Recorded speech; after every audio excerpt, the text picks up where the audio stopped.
میں آج آپ کے لیے یہ کہنا چاہتا ہوں کہ دیکھیں، یہ آپ ایک بڑے خطرناک موڑ پہ کھڑے ہیں۔ اگر میری قوم میری آواز آج سن کے آپ جو اللہ نے ہمارے اوپر حکم دیا ہوا ہے جہاد کا، جہاد ہے کیا؟ پہلے میں یہ بھی کلیئر کر دوں، ظلم کے سامنے اور ناانصافی کے سامنے کھڑا ہونا جہاد ہے۔ اللہ نے ہمارے پہ فرض کیا ہوا ہے۔ کیوں کیا ہوا ہے؟ ہماری بہتری کے لیے۔ جو قومیں رائے حق پہ کھڑی ہوتی ہیں اور انصاف کے لیے کھڑی ہوتی ہیں وہ آزاد ہو جاتی ہیں، اور انصاف کے بعد ہی خوشحالی آتی ہے۔ پہلے مدینہ کی ریاست میں عدل اور انصاف آیا، پھر خوشحالی آئی۔ نیلسن منڈیلا جو موجودہ بڑا ایک لیڈر میں مانتا ہوں، اس نے بڑی پتے کی بات کی۔ اس نے کہا اگر تم نے غربت کم کرنی ہے تو پہلے انصاف لے کے آؤ۔ چائنا نے دنیا کی تاریخ میں کبھی کسی قوم نے غربت کم نہیں کی جو چائنا نے کی ہے۔ 70 کروڑ لوگوں کو پچھلے 30-35 سال میں غربت سے نکال لیا انہوں نے، اور اسی قوم نے 450 وزیروں کو کرپشن کے اندر جیل میں ڈالا، یعنی طاقتور وزیروں کو انہوں نے قانون کے نیچے لے کے آئے۔ تو جو خوشحالی ہوتی ہے وہ انصاف کے ساتھ ہوتی ہے۔ حضرت علی کا قول ہے کہ کفر کا نظام چل جائے گا لیکن ظلم اور ناانصافی کا نظام نہیں چل سکتا۔ جدھر ہم جا رہے ہیں یہ نظام نہیں چل سکتا اور نہیں چل رہا۔ آج پوچھیں لوگوں کے حالات۔ آج کون سی قیامت آئی تھی کہ اپریل میں ہماری حکومت گئی ہے؟ 65 روپے کلو آٹا تھا، آج 135 روپے پہ پہنچ گیا یا اس سے بھی اوپر۔ کون سی قیامت آئی تھی کہ بجلی دگنی ہو گئی ہے؟ پٹرول ڈیزل دنیا عالمی مارکیٹ میں تو ان کی تیل کی قیمت کم ہے۔ کون سی قیامت آئی کہ یہ قیمتیں ان کی آج ادھر پہنچ گئی ہیں؟ کسانوں سے پوچھیں کون سی قیامت آئی ہے کہ یوریا دگنا ان کو دے رہا؟ 60 ارب روپیہ کسانوں نے صرف گندم کی فصل کے لیے یوریا پہ ایکسٹرا خرچ کیا ہے ہمارے دور سے۔ تو کیا ہوا پاکستان؟ یعنی ہماری حکومت جانے سے اب تک یہ کیا ہوا کہ بجلی آج دگنی ہو گئی ہے؟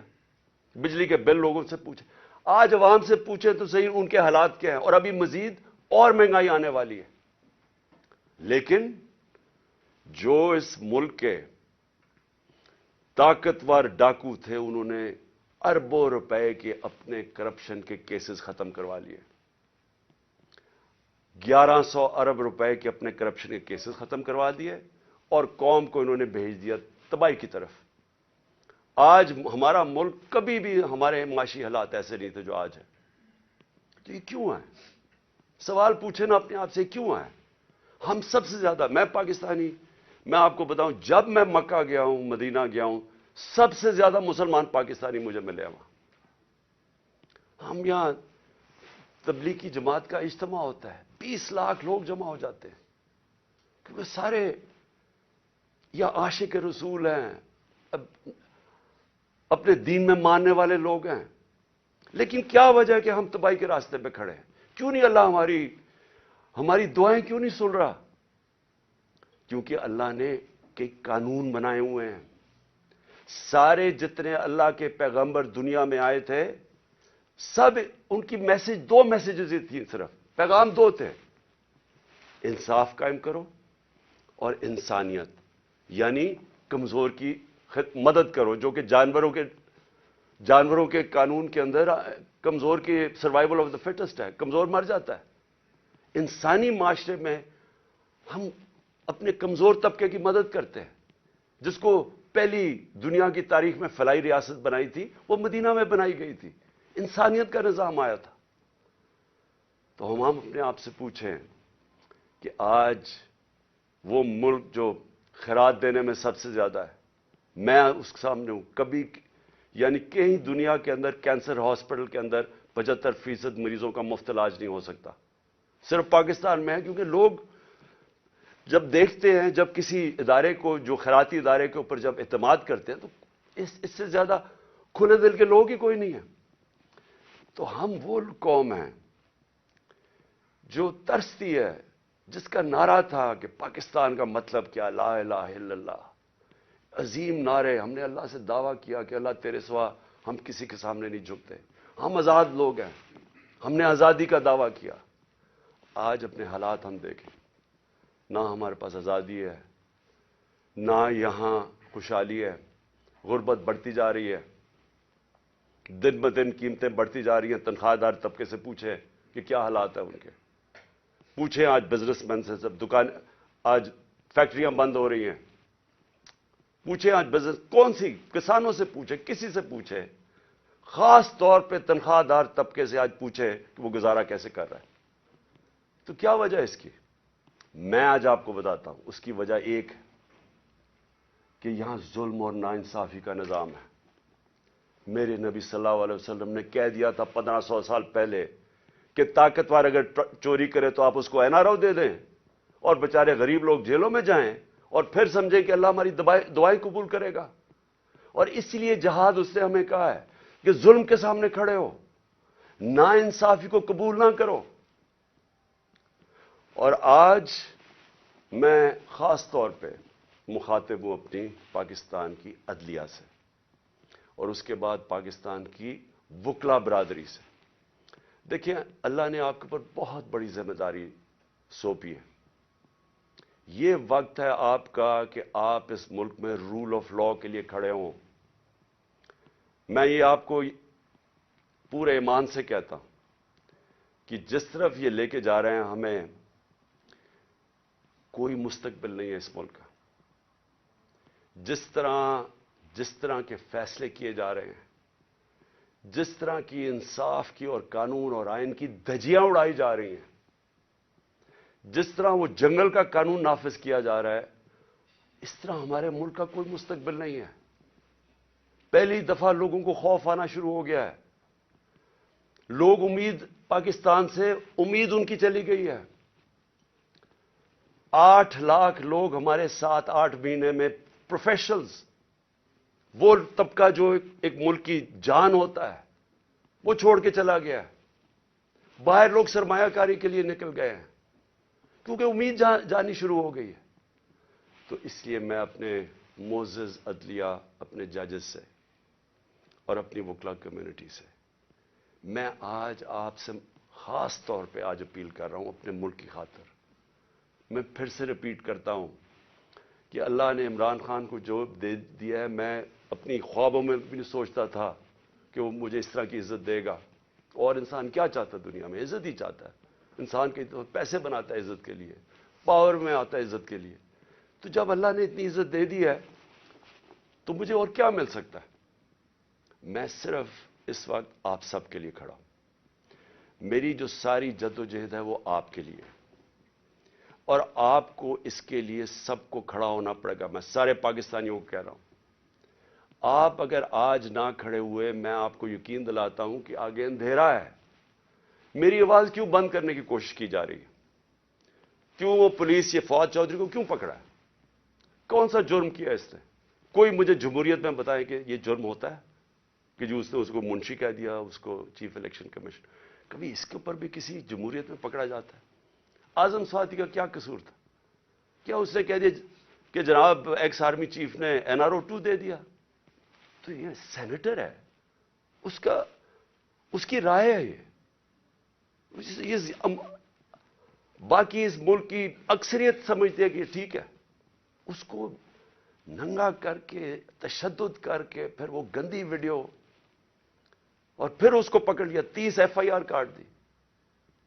شہباز گل، ارشد شریف، جو ارشد شریف کی خبریں آتی ہیں کہ کس طرح اس سے کیا گیا.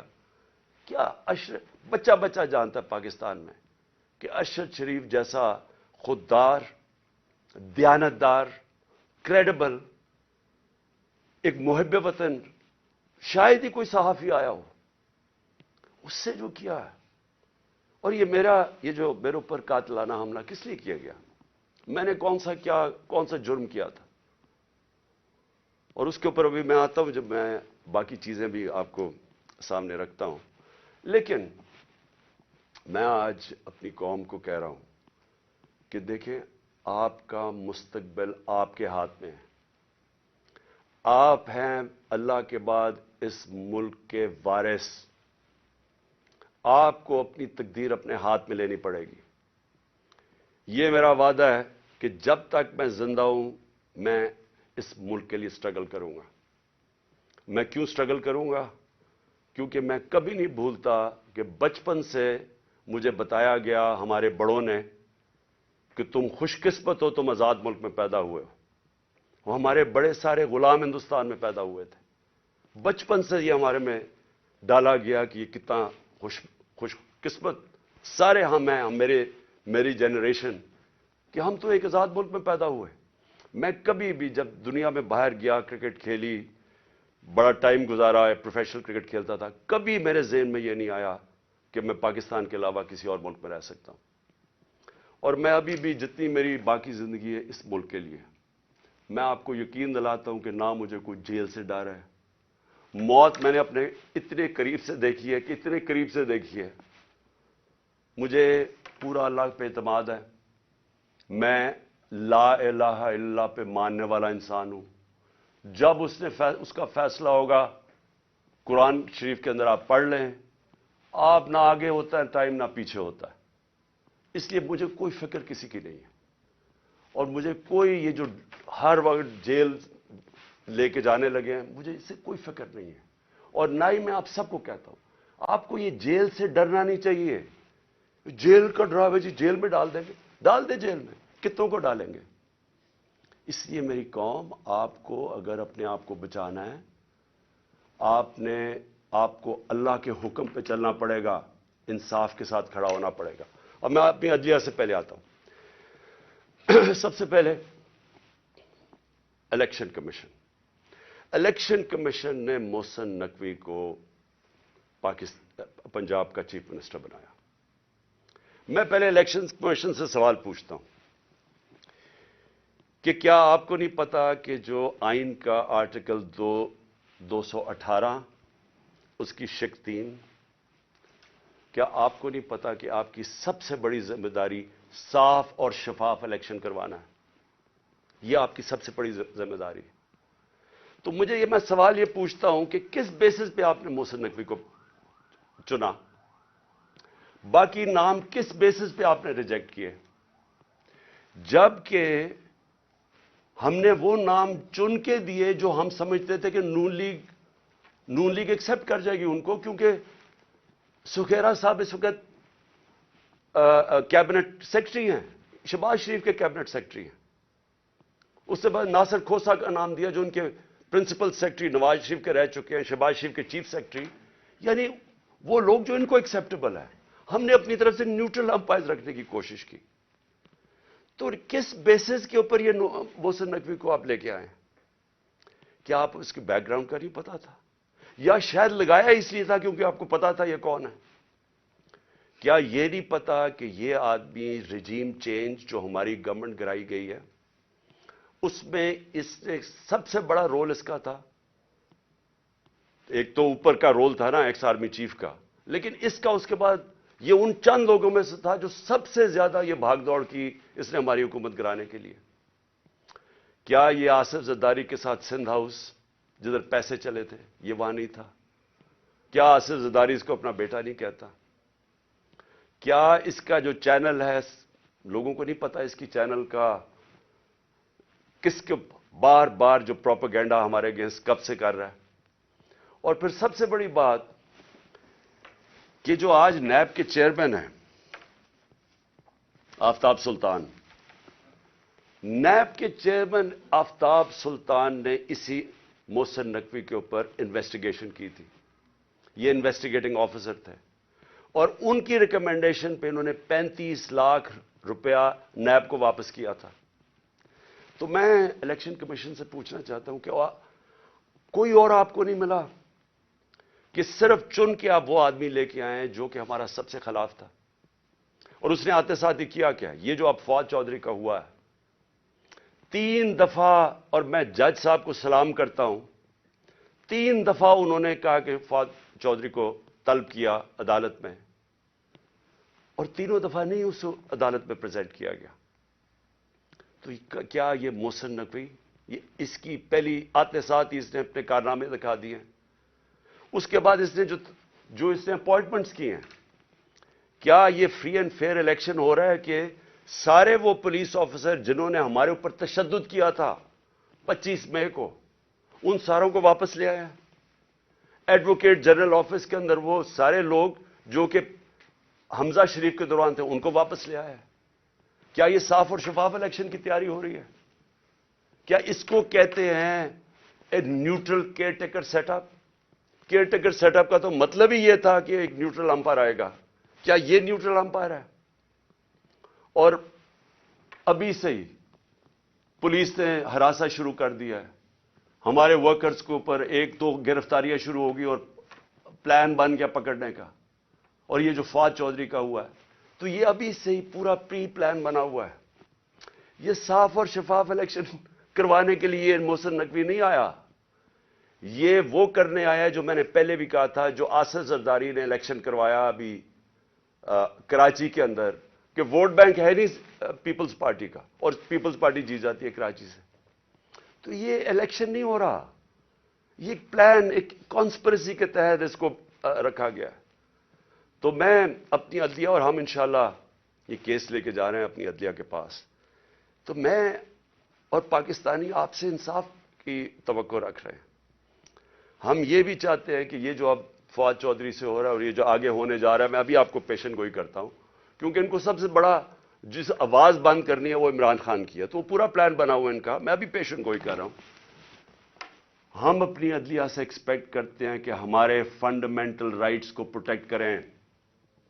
یہ تاریخ وہ ہونے لگی ہے, اگر ہماری عدلیہ نہ کھڑی ہوئی تو یاد رکھیں آج تک جسٹس منیر کو کسی تاریخ نہیں بھول سکی. وہ بڑے قابل آدمی تھے, لیکن ایک جگہ جدھر انہوں نے آئین اور قانون کے ساتھ کھڑا ہونا تھا وہ طاقتور کے ساتھ کھڑے ہو گئے. اس ملک نے بھاری قیمت ادا کی ہے اس کی, اور اس کے بعد قیمت ادا کرتے گئے. اس وقت قوم آپ سے ایکسپیکٹ کر رہی ہے, موزز ججز, قوم آپ سے ایکسپیکٹ کر رہی ہے کہ ہمارے حقوق کی حفاظت کریں, ہماری جمہوریت کو بچائیں.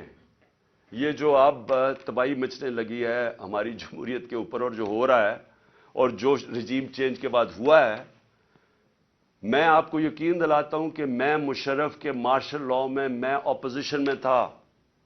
8 دن مجھے جیل میں ڈالا, تب بھی میں نے کبھی اس طرح کا ظلم, فیشزم, اس طرح کی میں نے کبھی ایک سٹیٹ کو اپریس کرتے ہوئے میڈیا کے لوگوں کو, ہمارے ورکرز کو, میں نے کبھی ایسے نہیں دیکھا جو آج میں دیکھ رہا ہوں پاکستان کے اندر. تو اور مجھے افسوس سے کہنا پڑتا ہے کہ ہماری عدلیہ نے ہمارے فنڈامنٹل رائٹس کی حفاظت نہیں کی. اگر کی ہوتی تو آج یہی وہی جو 25 مئی والے وہ آفیسرز جنہوں نے تشدد کیا تھا, 3 بجے رات کے لوگوں کے گھروں میں گھس کے انہوں نے لوگوں کو پکڑ کے جیلوں میں لے کے گئے تھے, ظلم کیا تھا, لوگوں کو امبیرس کیا تھا. آرٹیکل 14 کانسٹیٹیوشن کا ہماری ڈگنیٹی, ہماری عزت پروٹیکٹ کرتا ہے. انہوں نے سارے لوگوں کو نہ چادر اور چار دیواری کا سوچا, نہ قانون کا سوچا, ظلم کیا. وہ آج آفیسر پھر واپس آ گئے. ہمارے پاس سوائے عدلیہ کے جانے کا کون سا راستہ ہے؟ دوسرا راستہ ہے سڑکوں پہ آ جائیں, دوسرا راستہ ہے ملک کو اور نقصان پہنچائیں جو یہ آگے پہنچا سکے ہیں. اس لیے میں اپنی عدلیہ سے ریکویسٹ کرتا ہوں. اور پھر میں ذرا 2-3 اور چیزیں بتا دوں. جے آئی ٹی, اب جے آئی ٹی بنی تھی, میرے اوپر قاتلانہ حملہ ہوتا ہے. پہلے تو 16 دن کچھ ہوتا ہی نہیں ہے, نہ کوئی investigation. Police F I R کاٹ کے دیکھ دیتی کہ صرف ایک شوٹر تھا اور دینی انتہا پسند نے اٹیک کیا تھا, جو میں پہلے سے ہی سپٹمبر اور اکتوبر میں نے کہہ دیا تھا کہ میرے اوپر واردات ہونے والی ہے اور نام لیں گے دینی انتہا پسند کا. پوری کانسپریسی بنی ہوئی مجھے قتل کرنے کی. میں پہلے کہہ بیٹھا تھا, مجھے پتا بھی تھا اس کے پیچھے کون ہے, اور میں نے ان کے جیسے ہی ہوا میں نے ان کے نام لیے. اپنی حکومت ہوتے ہوئے, پنجاب پولیس ہمارے نیچے ہوتے ہوئے میں اپنی ایف آئی آر نہیں کٹوا سکا. اور مجھے پتا ہے میں کیوں نہیں کٹوا سکا, کیونکہ دوسری طرف طاقتور لوگ تھے. اور ہماری ملک کی تاریخ ہے کہ جب طاقتور کا کمزور سے مقابلہ ہوتا ہے تو انصاف نہیں ہوتا. تو لیکن جو جے آئی ٹی کی رپورٹ ہے یہ ذرا سننے والی چیزیں ہیں. اور پھر کیسے اس جے آئی ٹی کو آپ آتے ساتھ ہی حکومت نے پہلی چیز کی ہے جے آئی ٹی بند کی ہے. یہ کس قانون کے تحت کی ہے؟ جے آئی ٹی تو پنجاب کی جے آئی ٹی تھی. فیڈرل گورنمنٹ تو جے آئی ٹی نہیں بنا سکتی. اور جے آئی ٹی کی فائنڈنگز جو فائنڈنگز سامنے آئی ہیں ذرا یہ سن لیں, اس کی وجہ سے یہ بند کی گئی ہے. میں ذرا آپ کو بتانا چاہتا ہوں ساری قوم کو کہ میرے اوپر جو حملہ ہوا تھا جب انہوں نے ایف آئی آر کٹائی پولیس نے, میری نہیں کاٹی, انہوں نے کہا تھا ایک شوٹر ہے. ذرا آپ یہ سنیں, اب تک جے آئی ٹی نے جو عدالت میں جو رکھ چکی ہے, جو عدالت میں چیزیں رکھ چکی ہیں وہ ذرا سنیں. سب سے پہلے انہوں نے یہ کہا جو کہ ڈی پی او گجرات تھا غضنفر حسین اور ایس ایس پی ندیم حسین جو سی ٹی ڈی لاہور تھا, دونوں پنجاب گورنمنٹ کے نیچے تھے. ان دونوں نے آڈیو یعنی ٹیپس کی, اس کی وہ جو شوٹر تھا اس لڑکے کی انہوں نے ٹیپس بنائی. اور جب اس کی ٹیپس بنائی تو جب جے آئی ٹی نے مانگا ان سے ان کا موبائل فون, اور جب جے آئی ٹی نے ان کو بلایا ان دونوں کو, انہوں نے صاف انکار کر دیا کہ ہم جے آئی ٹی میں نہیں آتے. کون تھا ان کے پیچھے جو اتنا طاقتور تھا اور جس کو خوف تھا کہ کہیں جے آئی ٹی میں سچ نہ نکلا ہے؟ ان کو روک دیا. پھر ذرا آگے چلیں. اس کے بعد جب جو سیکنڈ جو دوسری ویڈیو بن رہی تھی, وہ نوید جو شوٹر تھا اس کی سی ٹی ڈی میں جب اس کی جو ویڈیو بن رہی تھی, اب ذرا یہ سنیں. رپورٹ لکھتی ہے جے آئی ٹی کے 4 سے 5 جو نامعلوم لوگ وہاں موجود تھے. وہ کون تھے؟ پولیس سی ٹی ڈی کے اندر اس کی بنایا جا رہا ہے اس کا سیکنڈ ویڈیو, اور وہ بھی اس کی کون سا قانون اجازت دیتا ہے کہ پولیس ویڈیوز بنا کے ریلیز کرتی رہے میڈیا کو؟ لیکن وہاں جو سب سے زیادہ چیز ہے 4 اور 5 وہ جے آئی ٹی کہتی ہے نامعلوم لوگ وہاں بیٹھے ہوئے تھے. یہ کون تھے؟ پھر اسٹیبلش ہو جاتا ہے 3 طریقوں سے. آئی وٹنسز جو گواہ دیکھتے ہیں وہ شوٹر کو 3, ایک فورینزک کے ذریعے, اور ایک پھر فورینزک کے ذریعے یعنی کہ جو خول ملے تھے ان کی گولیوں کے, وہ 3 جگہ سے ملے. اور کرائم سین رپورٹ جو تھی, ان سب نے ثابت کیا کہ 3 شوٹر تھے. یعنی جو انہوں نے رپورٹ بنائی تھی کہ صرف ایک دینی انتہا پسند نے قتل کرنے کی کوشش کی, اس کو سب کو رد کر دیا. اس لیے یہ آتے ساتھ ہی انہوں نے جے آئی ٹی بند کی, کیونکہ میں نے نام تو ایک شہباز شریف کو رانا ثناء اللہ کا لیا ہوا ہے, اور وہی بیٹھے ہوئے ہیں فیڈرل گورنمنٹ میں, اور انہوں نے آ کے انہی کے نیچے اب جے آئی ٹی بنے گی. اس لیے میں نے پہلے دن کہا تھا کہ چیف جسٹس صاحب آپ کے نیچے اگر انکوائری ہوگی تو شاید انصاف ملے. ان کے ہوتے ہوئے, اور وہ جو ایجنسی کا آفیسر ہے ڈرٹی ہیری, مجھے کوئی امید انصاف کی نہیں تھی. اور وہ آپ ذرا دیکھیں کہ جو اس جے آئی ٹی نے جو چیزیں بھی نکالی اس کے اوپر بھی ذرا دیکھیں کہ انہوں نے کس طرح اس کو بند کرنے کی کوشش کی. پھر یہ ثابت ہو گیا کہ جو لڑکا نوید تھا وہ کوئی دینی انتہا پسند نہیں تھا, اور اس کو ٹریننگ دی گئی تھی پسٹل شوٹنگ کے اندر. کوئی پسٹل شوٹنگ ایسے نہیں کرتا کہ سیدھی ایسے ریپڈ فائر کرے, وہ ٹرینڈ تھا. اور جو 5ویں چیز سامنے آئی, 4 جے آئی ٹی ممبرز کے اوپر پریشر ڈالا گیا. کس نے ڈالا؟ اور انہوں نے اپنی چینج کی رپورٹ, جو عدالت میں جو تھی رپورٹ, اس کی فائنڈنگ چینج کر دی. اور پھر کیا ہوتا ہے, جو پروسیکیوٹر جنرل ہے,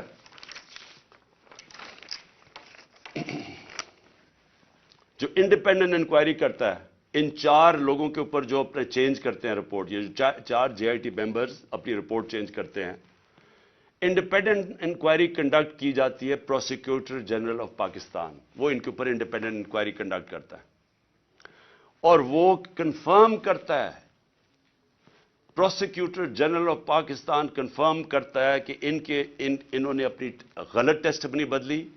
3 شوٹرز تھے, اور اس نے ریکمینڈ کیا کہ ان کے اوپر کرمنل پروسیڈنگز کی جائیں. کہ انکوائری کو سیبوٹاج کرنے کے لیے جو 4 JIT ممبرز نے جنہوں نے چینج کی ہے. تو میرا سب سے بڑا سوال یہ ہے کہ آتے ساتھ ہی پنجاب گورنمنٹ جب سے یہ آیا ہے, انہوں نے سب سے پہلے کیوں انہوں نے اسٹڈی کر لیتے, دیکھ تو لیتے کہ JIT رپورٹ میں کیا فائنڈنگز ہیں, بڑی تفصیل میں انہوں نے فائنڈنگز دی ہوئی ہیں. آتے ساتھ ہی اس کو کیوں بند کیا؟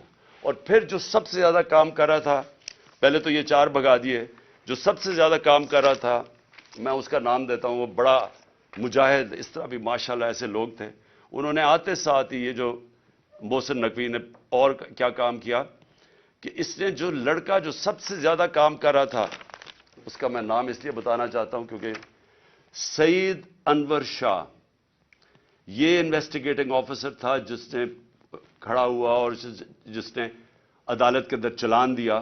انہوں نے آتے ساتھ ہی اس کو سسپینڈ کر دیا. تو میں اس سے کیا مجھے نظر آتا ہے, اس سے مجھے نظر آتا ہے کہ اگر کسی کو بھی شک بھی تھا کہ اس کے پیچھے طاقتور لوگ تھے جنہوں نے یہ سارا پلان کیا ہے, وہ شک ساروں کے دور ہو جانے چاہیے. یہ پلان تھی کانسپریسی, اور یہ لوگ یہ جو اوپر بیٹھے ہوئے ہیں شہباز شریف اور وہ جو دوسرا ہے رانا ثناء اللہ, وہ بالکل اس کے اندر ملوث تھے. کیونکہ اگر وہ ملوث نہیں تھے, ان کو کس چیز کا ڈر تھا؟ کیوں وہ یہ بار بار JIT کو سیبوٹاج کرنے کی کوشش کر رہے تھے, اور کر دیا. کیوں نہیں چلنے دیا JIT کو؟ بعد میں رپورٹس چیلنج ہو سکتی ہیں, اس کے اوپر کیس تو آگے چلتا ہے, لیکن کیوں انہوں نے کیا؟ کیونکہ ہمارے ملک کی تاریخ ہے. لیاقت علی خان کس نے ان کو قتل کیا ابھی تک کبھی نہیں پتا چلا. بے نظیر بھٹو کوئی پتہ نہیں, ایک دم اس کی جو سین تھا جدھر وہ بیچاری کو شہید کیا گیا, وہ سارا ایک دم کلیئر کر دیا. کس کے انسٹرکشن پہ کیا گیا کوئی کبھی نہیں پتا چلتا. اس لیے یہ جو پورا کور اپ ہو رہا ہے, یہ بھی کیونکہ طاقتور لوگ انوالوڈ ہیں, اس لیے کوئی پوری کوشش ہوگی اس کو کور اپ کرنے کے لیے. میں آگے اب چلتا ہوں. جب جو آئین ہے ہمارا, اور آئین بڑا کلیئر ہے, آئین کا آرٹیکل 105 یہ کہتا ہے کہ جیسے ہی ایک اسمبلی ڈیزالو ہوتی ہے, جیسی اسمبلی ڈیزالو ہوتی ہے تو گورنر 48 گھنٹے کے اندر وہ ایک ڈیٹ دیتا ہے الیکشن کی. یہ آئین کے اندر لکھا ہوا ہے, 105 آرٹیکل 105 میں لکھا ہوا ہے. نہ KP کے گورنر نے ابھی تک ڈیٹ دی ہے, نہ پنجاب کے گورنر نے ڈیٹ دی ہے. سوال یہ کیوں نہیں دی؟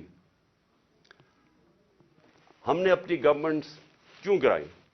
کبھی سوچا کہ کوئی اپنی گورنمنٹ خود چھوڑ دیتا ہے, ڈیزالو کر دیتا ہے؟ کبھی اس ملک کی تاریخ میں ہوا ہے؟ 60% پاکستان جس کے اوپر ہماری گورنمنٹ ہو, ہم خود ہی کہیں کہ جی ٹھیک ہے یہاں ہم اسمبلیز ڈیزالو کرتے ہیں. میں نے نیشنل اسمبلی بھی اپریل کے اندر ووٹ آف نو کانفیڈنس سے پہلے میں نے وہ بھی کہا تھا کہ میں ڈیزالو کرتا ہوں, الیکشن کروا دیں.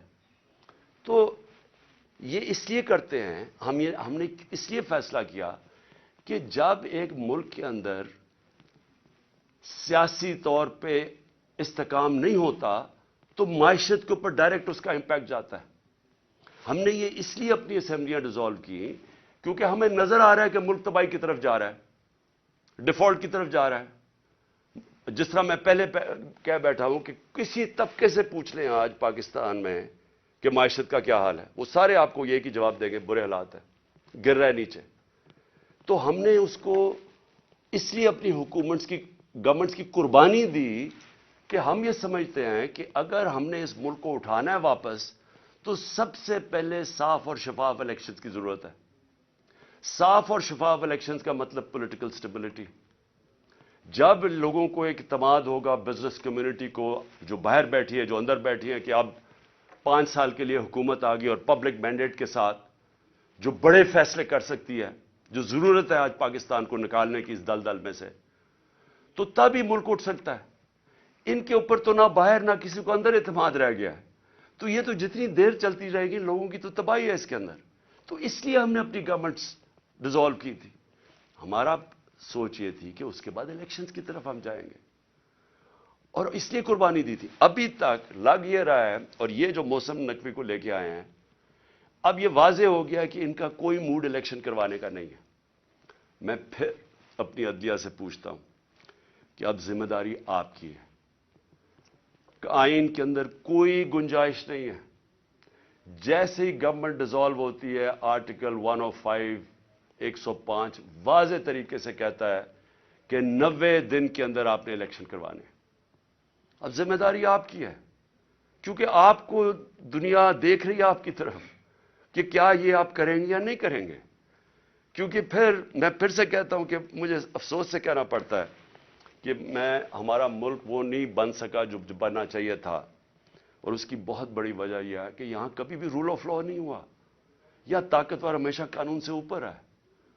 تو یہ بار بار جب ہم ان سے بھی پوچھتے ہیں, یہ جو بیٹھے ہوئے ہیں اس وقت امپورٹڈ گورنمنٹ ایک ہارس ٹریڈنگ کے ذریعے رشوت دے کے خرید و فروخت کر کے آج بیٹھے ہوئے ہیں اوپر, یہ بھی کہتے ہیں جی ہو جائے گا, کوئی چیز ہو جائے گی, آگے چلے جائے گا الیکشن. بھئی کیسے چلے جائیں گے؟ آئین ہے یا نہیں ہے؟ اگر آپ کا ملک کے اندر آئین ہے اور کوئی قانون ہے تو پھر تو یہ آگے جا ہی نہیں سکتے 90 دن سے. تو یہ بھی آج میں اپنی عدلیہ کو کہنا چاہتا ہوں کہ یہ اب آپ کے اوپر بہت بڑی ذمہ داری آنے والی ہے, کیونکہ یہ جو محسن نقوی کو لے کے آئے ہیں اس کو کوئی ان کا نہیں نظر آ رہا کہ یہ الیکشن کروائیں گے. پھر میں آخر میں اپنی قوم سے بس یہ بات کر کے اپنی بات ختم کرتا ہوں کہ دیکھیں, میں جس طرح شروع کیا تھا کہ اللہ میرے پہ بڑا مہربان رہا ہے, میں اس کا شکر ادا جتنا بھی کروں کم ہے کہ مجھے تو اس ملک میں جو آپ نے عزت دی وہ کسی کو دی نہیں پہلے. لیکن میں ایک چیز جانتا ہوں کہ میں کسی صورت اگر کسی کا خیال ہے کہ میں ان چوروں کے نیچے مان جاؤں گا ان کی غلامی, میں واضح کر دوں کہ آخری گیند تک لڑوں گا, آخری اپنی سانس تک ان کا مقابلہ کروں گا. کوئی مجھے نہ جیل اور نہ یہ جو ڈراتے رہتے کوئی فکر نہیں ہے. اللہ نے ایمان دیا ہے, ایمان کی قوت دی ہے, اور سب سے بڑی قرآن کی آیت ہے کہ جو لوگ ایمان لے آئے اللہ ان کے خوف دور کر دیتا, ان کو آزاد کر دیتا. میں ایک آزاد انسان ہوں, میں کبھی غلامی کسی کی نہیں مانتا. میں لا الہ الا اللہ میرے دل میں ہے.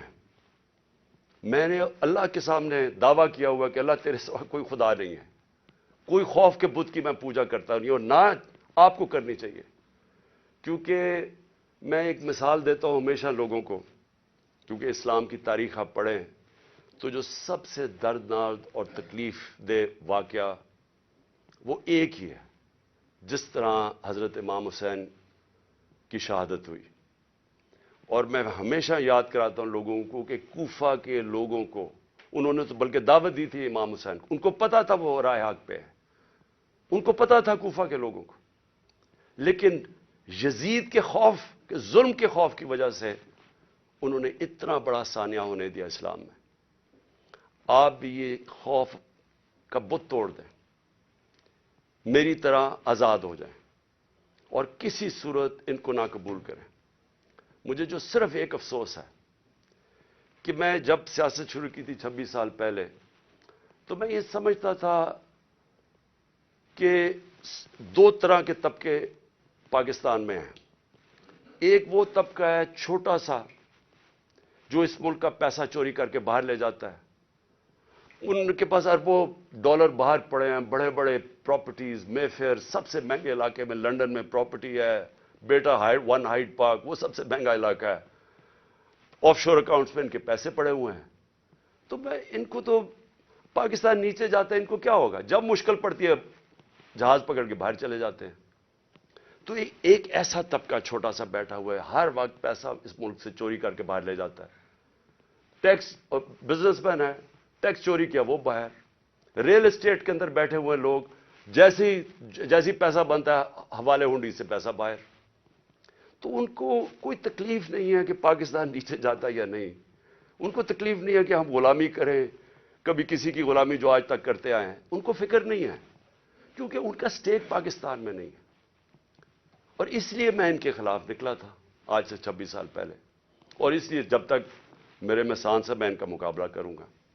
لیکن ایک دوسرا طبقہ جن کا جینا مرنا پاکستان میں، وہ اکثریت اس ملک کی عوام ہے، اور اس ملک کے وہ ادارے ہیں، وہ ادارہ جس کو پتا ہے کہ اگر یہ ملک کی معیشت نیچے جاتی ہے تو سب سے پہلے نقصان اس ادارے کا ہے۔